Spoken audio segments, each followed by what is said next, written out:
Il est 7 heures passées de 33 minutes. Excellente journée à Djanella Siani. Vous êtes sur le ciel de la France. Vous nous regardez ce matin. Djanella Siani, excellente journée à vous ainsi qu'à vos frères et à votre tendre maman. Et puis bien des choses à Madame Andy Solange Enimé de la Direction Générale du Fonds National de l'Emploi. Vous avez un an de plus ce matin. Une fidèle de chez Fidèle de Canal Matin. Madame Andy Solange Enimé de la Direction Générale du Fonds National de l'Emploi. Joyeux anniversaire. Alors au Cameroun, l'aviation civile internationale recommande la fermeture de l'aéroport de Douala, un an seulement après la réception des travaux de rénovation, qui avaient coûté 30 milliards de francs CFA, un prêt octroyé en 2016 par l'Agence française de développement. L'aviation civile internationale recommande cette fermeture à cause de son état de délabrement très avancé. L'organisation évoque entre autres comme motif la proximité des habitations, et ça c'est vrai, hein, de la zone aéroportuaire, le mauvais entretien du matériel informatique et du matériel des pistes, mais aussi l'aérogare dont les compagnies disent qu'il est dans un état plutôt déplorable. Patrick Christian Debo jette son dévolu sur cette autre actualité ce matin. Bonjour Patrick Christian Debo. Bonjour à toi Soflane, bonjour Thierry Carole, bonjour à nos téléspectateurs ce matin. Bonjour Monsieur Patrick Christian Debo. Merci d'être sur le plateau de Canal Matin. Écoutez, c'est un plaisir, c'est un devoir, mais c'est aussi une obligation citoyenne. Hein. Avec ce regard, nous avons l'obligation de nous projeter sur ce qui nous entoure, sur notre quotidien, sur l'évolution des choses sociales, administratives, gouvernementales, bref, sur notre société, pour à notre modeste niveau apporter notre pierre à l'édifice. Eh bien, ce matin, on va parler une fois de plus de ce mauvais temps pour l'aéroport international de Douala. Faut-il parler d'un mauvais temps pour rester peut-être dans le langage aéronautique et de l'aviation? C'est peut-être une nouvelle zone de turbulence, comme diraient quelques-uns, que nous vivons du côté de cet aéroport. Et bien, figurez-vous que ça n'est pas la première fois. Quelques-uns avaient déjà évoqué il y a quelques années la difficulté de cet aéroport à être maintenu à un niveau de service au regard des exigences internationales à la matière, sur le plan des infrastructures et même sur le plan des aéronefs et autres gros porteurs que cet aéroport qui est quand même et qui est resté pendant longtemps le fleuron, n'est-ce pas, de cette activité chez nous devrait pouvoir accueillir. C'est quand même en 1977 que l'aéroport international de Douala a été mis en service. Et il a longtemps été l'unique plaque tournante, l'unique plaque d'entrée du Cameroun en la matière. Et donc, on avait déjà posé le problème de l'entretien, de la réhabilitation de l'aéroport de Douala, il faut le dire, qui ne payait pas de mine. Et on n'est pas très loin de ce constat qui avait été fait depuis de longues années. Pour ceux qui ont l'habitude de se rendre ailleurs, on va juste rester dans le giron même africain pour ne pas faire des comparaisons insolentes avec ce qui se passe sous des cieux d'autres continents. Lorsque vous faites un petit tour dans des aéroports qui sont considérés comme appartenant à des pays, je veux dire, de même niveau de développement que nous, vous avez sincèrement les larmes aux yeux lorsque vous atterrissez à Douala. Et vous vous demandez, mais qu'est-ce qu'on a fait pour mériter pareille situation, alors que potentiellement, on a sans doute meilleurs atouts à offrir que certains pays dans lesquels nous avons la possibilité de nous rendre sans faire insulte à ces pays frères et africains. C'est vraiment triste lorsque vous atterrissez à Douala ou lorsque vous vous apprêtez même à atterrir à Douala, vous vous demandez, mais bon Dieu, pourquoi ce que nous venons de voir il y a 45 minutes ou bien 1 heure de temps dans tel pays africain de même niveau de développement que nous ne pouvons pas l'avoir? Eh bien, ça n'est pas forcément parce que l'aéroport est très vaste et très étendu que nous serons fiers de notre aéroport. Nous pouvons être fiers de notre aéroport s'il est bien entretenu, fut-il très petit, s'il est propre, si les pistes d'atterrissage rassurent, si l'aérogare rassure et si tout le service qui va avec le dispositif d'un aéroport est tout de même à la hauteur de la dimension et du caractère intellectuel qu'on reconnaît aux Camerounais. Mais qu'est-ce qui ne va pas? Qu'est-ce qui ne marche pas une fois de plus de ce côté-là pour que nous ne puissions pas l'avoir? Eh bien, l'aéroport de Douala est revenu au devant de la scène, d'abord parce qu'il y a une série de compagnies qui desservent cet aéroport, ici même à Douala, y compris la compagnie nationale, qui ont quand même adressé un courrier aux autorités, aux instances en charge, n'est-ce pas, de la gestion de cet aéroport, comme d'autres aéroports dans notre pays. Certainement, c'est une fuite. N'est-ce pas une fuite bien organisée, volontaire, qui a permis que ce courrier qui date du 5 février se retrouve sur l'espace public? Vous me direz que ça n'est pas une première, puisque même les documents administratifs de type confidentiel dans notre pays se retrouvent sur les réseaux sociaux. À plus forte raison, une correspondance comme celle-là qui était adressée à ces instances-là. Eh bien, ce qu'on apprend de cette correspondance, au-delà du débat sur la recommandation effective et ferme de l'OACI de fermer l'aéroport ou pas, ce qui est clair et net, c'est que ce courrier-là, au moins, décrit l'état délabré de notre aéroport avec des termes plus ou moins humiliants, mais qui frôlent la réalité. Des termes qui ne sont pas pour honorer le Cameroun. D'une saleté repoussante, toilettes infréquentables. Je vous fais fi de la suite de la liste qui a été dictée dans ce courrier-là. Et quand on regarde de près, on peut tout de même se dire qu'il n'y a pas forcément de mauvaise foi dans ce courrier. Il y a des éléments effectifs qui ne donnent pas à notre aéroport une image, n'est-ce pas, à la hauteur de ce qu'on aurait souhaité l'avoir. Eh bien, la presse en est fait écho, et de manière large et abondante. Peut-être sur ce point, on peut dire que la presse, qui très souvent est taxée de vouloir nuire à l'image de notre pays, nous sert un grand outil ici, parce que cela fait tout de même réagir. On avait déjà vu après ce 5 une tentative de conciliation entre les autorités en charge de la gestion de l'aéroport et ses compagnies. Et puis on a vu l'ancien ministre qui était arrivé. On a même vu que cela a coûté quelques postes à certains responsables, même si on ne peut pas officiellement faire le lien direct avec cette situation. Mais nous ne sommes pas aveugles et on peut constater qu'il y a tout au moins des conséquences liées à cette situation-là. Et des travaux étaient annoncés. Souvenez-vous bien que dans une situation comme celle-là, lorsqu'on réagit, on a toujours l'impression qu'on n'a pas un plan stratégique et de vision. On donne l'impression d'être toujours en termes de réaction, d'être plutôt des personnes qui répondent à des situations qui sont déclarées, auxquelles on aurait pu faire face avec peut-être un peu plus de situations managériales. Donc l'aéroport de Douala se retrouve dans une situation où on avait des travaux entamés depuis 2015.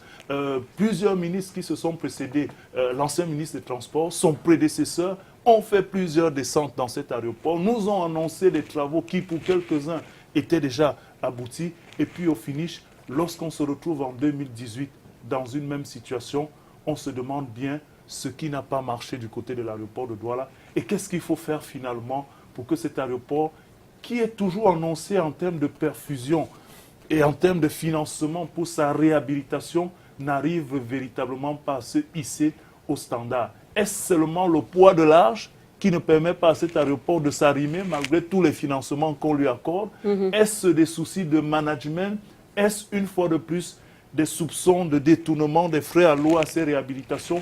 On peut se poser toutes ces questions, mais la chose sur laquelle on doit pouvoir être d'accord, c'est que les situations qui sont décrites par ces compagnies qui desservent l'aéroport international de Douala n'honorent pas notre pays et sont une bonne réalité de ce que nous vivons à cet aéroport. C'est vrai, on se souvient encore qu'on parlait des travaux de réfection. Que dit finalement de ces travaux annoncés et réception pour bon nombre? Mais écoutez, Soflan l'a dit tout à l'heure, lorsque nous entamions ce regard sur l'actu, le gouvernement camerounais avait concédé un prêt, c'est-à-dire avec ses conventions avec l'AFD, qui permettrait aux ADC, à coût de 30, un peu plus de 30 milliards, pour être plus précis, 30,17 milliards, pour la réfection sur une durée qui était annoncée de 4 ans de ces travaux-là, avec 2 phases. On avait la réfection des pistes, on avait l'aérogare. Les pistes, vraisemblablement, ont été réceptionnées en mars. Vous vous souvenez bien que l'aéroport avait été fermé 3 semaines durant pour ces travaux-là. Le calvaire des passagers s'était vraiment fait ressentir parce qu'il fallait soit descendre à Yaoundé, soit à Yaoundé pour prendre un vol. Ça n'était pas agréable. Mais on se disait que ce sacrifice valait la peine s'il fallait redonner une nouvelle cure de jouvence à cet aéroport-là. Eh bien, où en sommes-nous aujourd'hui? Les travaux de l'aérogare, notamment l'autre phase, semblent traîner. Certains estiment même que les travaux n'ont pas été faits dans de très bonnes conditions. Il y a des choses à revoir. Toujours est-il que 2018, qui était annoncé comme étant l'année de la deuxième phase et peut-être de la finalisation de ces travaux, est plutôt l'année d'un nouveau scandale. Pourquoi en arrive-t-on à cette situation? On peut légitimement se poser la question de savoir où sont passés ces financements, comme le disait Soflan à l'instant. Qu'est-ce qu'on en a fait? Les travaux ont-ils été réceptionnés dans de bonnes conditions? Est-ce qu'on n'a pas masqué d'État? Est-ce qu'on n'a pas masqué des manquements? Et oui, on peut s'interroger en se disant que cet aéroport-là, qui coûte autant d'argent pour sa réfection, a-t-il bénéficié effectivement de cet argent pour sa réhabilitation? Aujourd'hui, si nous avons des compagnies qui se plaignent de cette situation, certains disent c'est pour salir l'image du Cameroun, mais est-ce que nous-mêmes, nous n'avons déjà pas sali cette image-là en évitant ou alors en refusant de donner à cet aéroport l'image qu'on doit pouvoir lui donner? Et donc voilà la situation telle que présente, et on peut simplement se dire que au-delà des débats sur la posture ou la capacité de l'OACI à fermer un aéroport, parce que cela ne relève certainement pas de ses prérogatives, il peut tout au moins faire des recommandations ou ficher le Cameroun, la destination Cameroun à travers cet aéroport-là, sur les conditions. Vous avez vu les casques qu'on a eus aux alentours de l'aéroport, des casques qui sont arrivés avec les récents développements de cette actualité. Pourquoi faut-il toujours agir après coup? Est-ce qu'on n'a pas connaissance de tout ce qui se passe dans l'environnement? Vous avez lu l'excellent reportage de l'île Piédou hier dans le 19h50. C'est la réalité que nous vivons de cet aéroport, dans ses alentours. Nous devons faire quelque chose et ne pas attendre toujours que les autres viennent le faire à notre place en nous servant des doses d'humiliation comme celle-là. Voilà, le message, il est clair. Merci beaucoup, M. Patrick Christian Deborge. J'ose espérer que cet autre numéro de Regard sur l'actu changera peut-être quelque chose, hein, qu'on se bougera un tout petit peu. C'est tout l'espoir que nous avons souvent, même si nous n'avons pas la prétention de pouvoir changer de nous-mêmes et de nos postures sur un certain nombre de choses. Oui. Mais on a tout de même conscience, et surtout avec certains retours, et que nous sommes quand même écoutés et que le travail que nous faisons ne va totalement pas dans la mer sans toucher quelques cibles. Voilà. D'accord. Merci beaucoup, messieurs. Excellente journée à vous. Alors vous qu'il souhaite est... pareil. Merci. Et 7h passées de 45 minutes. Nous allons maintenant nous intéresser à l'actualité internationale et nous nous rendons au Burundi. C'est la dernière ligne droite avant le très contesté référendum constitutionnel. C'est vrai que officiellement, le parti CNDD-FDD au pouvoir au Burundi est en train de mettre en place ces comités de campagne qui ne se mettront en branle que le jour J. C'est clair et net. Mais la réalité est tout autre chose sur le terrain, puisqu'on parle naturellement des forces de l'ordre et les Imbonerakure, donc les membres de la Ligue des jeunes du parti, que l'ONU qualifie de milice, qui quadrille d'ailleurs le pays. Tout le monde est déjà convaincu que les jeux sont faits. L'opposition burundaise, quant à elle, vend debout contre une révision de la Constitution. Cela signerait, selon elle, l'enterrement de l'accord de paix d'Arusha, qui a ouvert la voie à la fin d'une décennie de guerre civile au Burundi. Mais cette même opposition est divisée sur la stratégie à adopter. Ceux en exil sont sur une ligne dure et appellent notamment la population à boycotter le référendum du 17 mai. Ils dénoncent ceux qui vont cautionner ce qu'elle qualifie de parodie de consultation du peuple en participant à la campagne référendaire. Une allusion très claire à l'opposition interne qui est au contraire décidée de faire campagne pour le non, même si elle ne se fait pas d'illusions sur l'issue du vote. Ces militants ont été forcés de se faire inscrire sur les listes électorales. Donc les récalcitrants ont été parfois arrêtés, tabassés ou certains tués, selon les ONG locales et internationales. Enfin, la CENI a introduit une nouvelle règle qui oblige les partis politiques à se faire enregistrer officiellement pour faire campagne dans le sens ou l'autre. Dans un sens ou l'autre, donc ces leaders ne peuvent avoir eu d'autres choix. Voilà. Alors, on va s'intéresser maintenant au Zimbabwe qui renoue avec le Commonwealth. Oui, le Zimbabwe se rapproche une fois de plus du Commonwealth, dont ils avaient été chassés après le scrutin présidentiel 2003, marqué par des violences et des accusations de fraude. Il ne s'agit pas encore d'une réintégration dans l'organisation, mais d'une simple invitation à participer.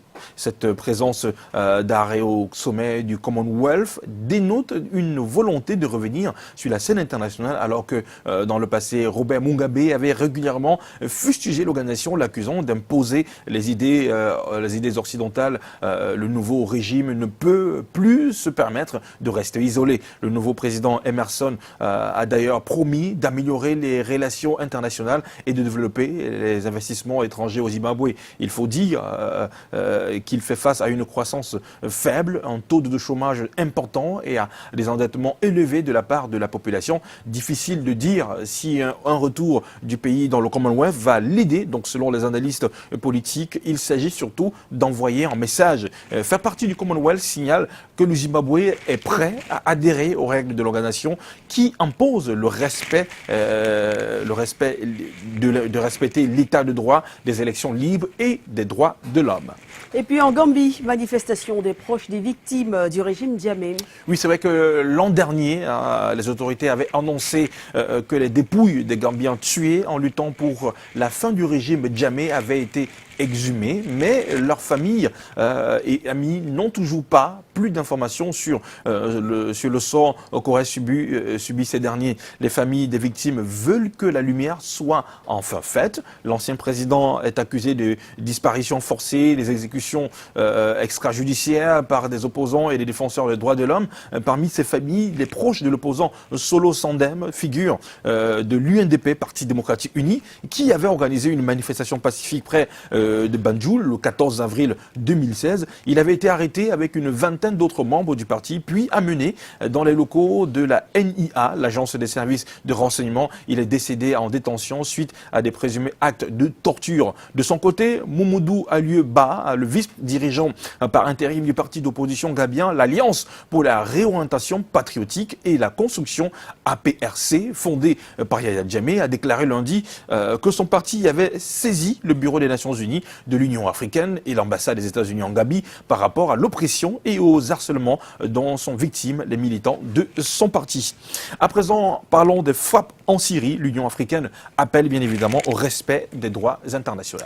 Il n'aura pas fallu attendre longtemps pour voir les premières retombées du récent incident entre les soldats somaliens. Je pense que là, on s'est un tout petit peu trompé. On parle de l'Afrique justement et des frappes syriennes. Oui. Ce sont des choses qui arrivent malheureusement. L'Afrique qui n'est pas restée donc silencieuse face au dernier développement dans la crise syrienne. Eh bien, l'Union africaine a notamment manifesté son attachement au dialogue. Moussa Faki, le président de la Commission de l'Union africaine, est sorti de sa réserve pour exprimer le point de vue de l'Afrique sur les frappes menées en Syrie par les États-Unis, la France et la Grande-Bretagne. Alors s'il condamne fermement, on va le dire, toute utilisation d'armes chimiques et autres interdites par le droit international, il souligne à l'opposé que la répression doit être fondée sur des preuves irréfutables recueillies par une entité compétente, indépendante et crédible et se conformer scrupuleusement au droit international, y compris la primauté du Conseil de sécurité des Nations Unies pour l'autorisation de tout recours à la force. Je rappelle que les États-Unis, la France et la Grande-Bretagne ont mené ensemble des frappes dans la nuit de vendredi à samedi contre des présumées installations de production et de stockage d'armes chimiques du régime de Bachar al-Assad. Au total, 105 missiles ont été tirés selon des sources occidentales, dont 71 interceptés par la défense anti-syrienne, assure la Russie. Et bien avant l'Union africaine, c'est l'Algérie qui avait ouvertement dénoncé ces frappes qui, selon son Premier ministre, vont créer une atmosphère qui ne manquera pas de peser négativement sur une dynamique de règlement politique de la crise syrienne.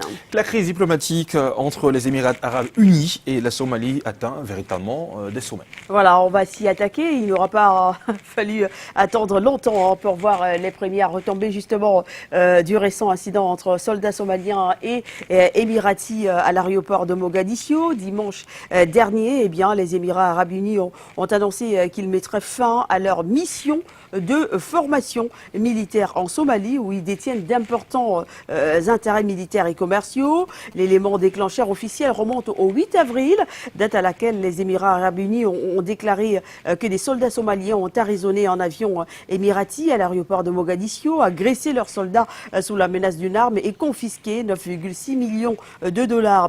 Un incident qui, selon les Émirats arabes unis, contredit les normes diplomatiques et les nouvel lien entre les pays du monde. Mais la querelle ne s'est pas arrêtée là. Mercredi, le ministre somalien de la Défense a annoncé l'annulation d'un accord militaire et assuré que la Somalie paierait désormais elle-même ses soldats. Un risque énorme que le pays est prêt à prendre, selon lui, au nom de sa souveraineté. Cette passe d'armes vient démontrer, si besoin en était encore, le durcissement des relations entre la Somalie et les Émirats arabes unis qui accusent le poids de la crise dans le Golfe. Et pour terminer, en Guinée-Bissau, un nouveau Premier ministre, voilà, pour conduire le pays aux élections. Oui, c'est un Premier ministre de consensus, Aristide Gomez, qui a donc pris ses fonctions en Guinée-Bissau avec pour tâche principale de conduire le pays jusqu'aux législatives de novembre et surtout de mettre fin à une crise politique de plus de 2 ans.